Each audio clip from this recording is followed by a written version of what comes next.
મહેસાણામાં નગરપાલિકાના અંધેર વહીવટનો દાખલો સામે આવ્યો છે। પાલિકાના જર્જરિત બિલ્ડિંગમાં સિવિક સેન્ટર બનાવવાનો નિર્ણય કરવામાં આવ્યો છે। સમગ્ર શહેરમાં જર્જરિત ઇમારતોને નોટિસ પાઠવતી નગરપાલિકાનું બિલ્ડિંગ જ જર્જરિત હોવાનું સામે આવ્યું છે। બેઝમેન્ટમાં ઠેર ઠેર પોપડા પડી ગયા હોવા છતાં સિવિક સેન્ટર બનાવવાનો નિર્ણય લેવામાં આવ્યો છે। બેઝમેન્ટની છતના સળિયા બહાર આવી ગયા છે, છતાં સિવિક સેન્ટર બનાવાશે તેને લઈને પણ અનેક સવાલો ઉભા થયા છે। 30 વર્ષ જૂના આ જર્જરિત બિલ્ડિંગમાં લોકોના જીવ જોખમમાં નાખવાના નિર્ણયનો વિરોધ કરવામાં આવી રહ્યો છે।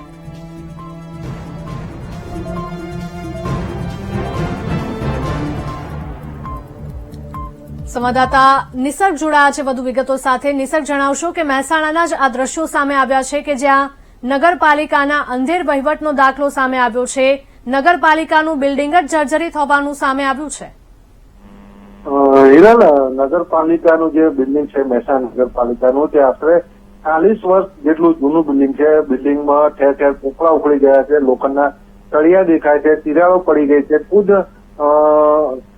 જે નગરપાલિકાનું બિલ્ડિંગ છે તેને રિસ્ટોર કરવાનો એક જે રિપોર્ટ આવેલો છે, પરંતુ તો પણ નગરપાલિકા દ્વારા જે નગરપાલિકાના બિલ્ડિંગની નીચે જે બેઝમેન્ટ છે ત્યાં સિવિક સેન્ટર બનાવવાની હિલચાલ થઈ રહી છે।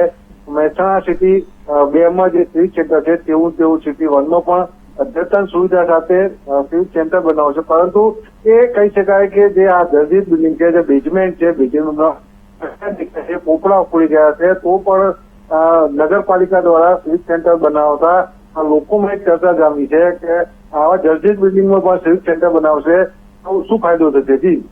જી નિસર્ગ, આભાર।